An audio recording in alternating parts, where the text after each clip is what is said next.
Just got this in today, and it is absolutely gorgeous. So let's take a look quickly at the Note 3. This has a 5.7-inch full 1080p display. This is the first Note device with a 1080p display. It's a little bit brighter, a little bit better than the Galaxy S4 display, likely because it doesn't use a full pentile matrix underneath. It uses something called an RGBG display, so there are two green subpixels for every red and blue pixel. But that is neither here nor there. All you need to know is that it has a fantastic looking display. You can see here it is one of those newer Samsung devices that does away with the glossy plastic. This has kind of a faux leather backing, and it looks pretty nice in person. Of course, you can remove it, and that's another one of these Samsung benefits that the company acknowledges customers want. They want a removable battery, they want micro SD access, and they want to be able to customize their phones with custom backings and whatnot. So this is always going to be the case, it looks like, and we cannot complain. So this is what appears to be the first of many Samsung devices without that glossy plastic, and good riddance in our opinion. So this 1080p device is a little bit squarer than the Note 2, but it's pretty much the same size overall, and it has this new S Pen functionality that it starts out with Air Command. So you have a lot of these different functions. One of them that's very interesting is called Pen Window, and you can draw a little window on the screen, and you have access to all these little apps here. For example, if I chose YouTube, it will open up an actual YouTube screen just anywhere on the device itself, and you can move it around, you can resize it as you will.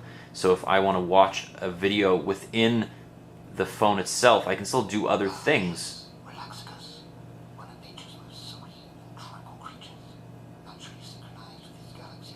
And you can see here, it won't actually turn into full screen, but that's okay.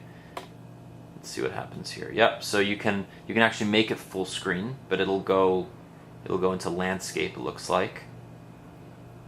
Anyway, so that's one of the new Air Command functions.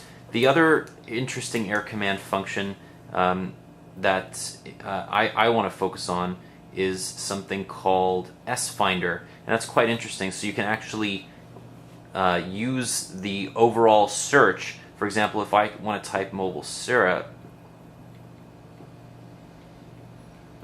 it'll find any mention of mobile syrup at all, if I spelt it right.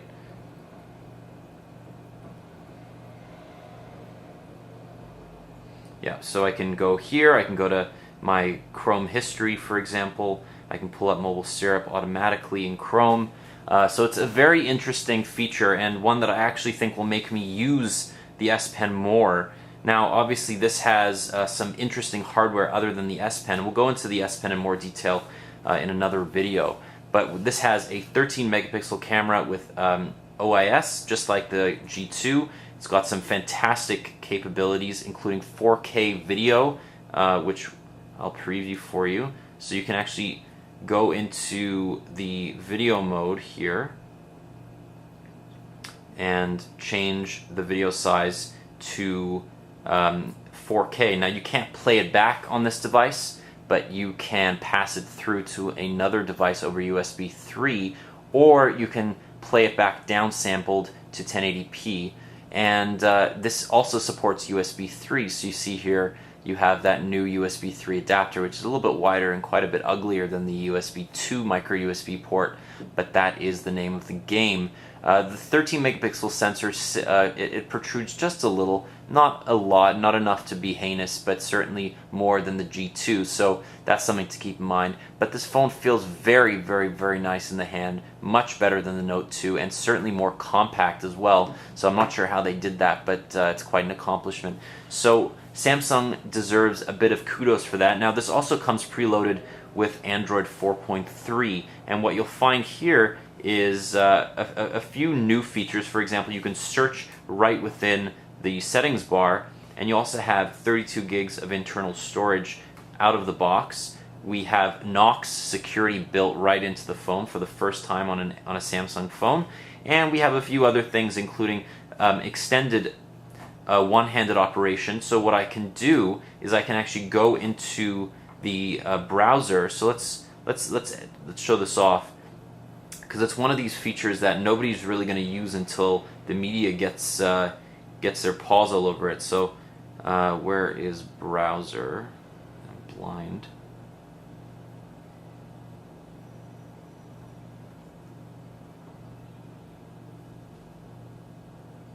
There we go. So I'm going to open up a browser here, and then I'm going to swipe from the right side.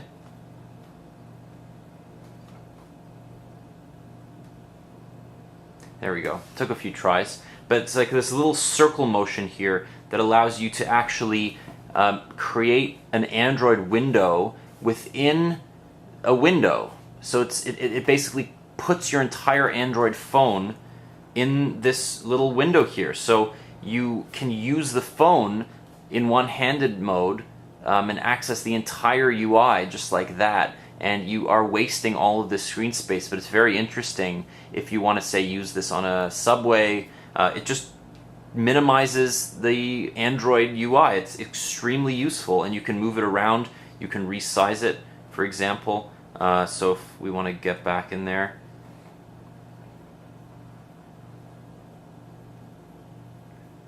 I haven't quite mastered this yet. There we go. So we can edit the size to whatever you want, and you can also move it to another part of the screen. If you're a left-handed person, you have access to volume up, volume down, back, home, and menu. So it actually recreates the hard buttons for the first time on the software. So it's very interesting, and you can then just press it once to go back to full screen.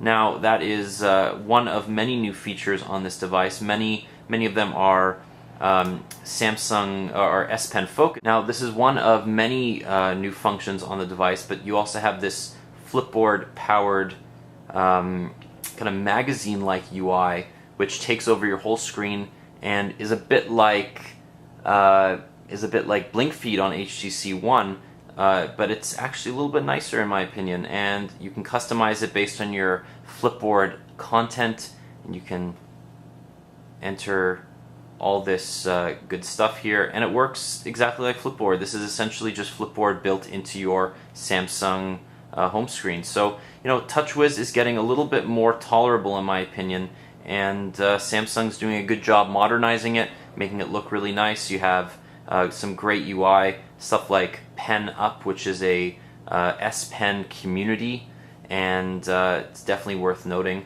And you also have capabilities to use this with the Galaxy Gear, which is coming out in a few weeks as well. So we'll take a harder look at this in the coming days, but this has been a quick look at the Galaxy Note 3. Thank you so much for watching.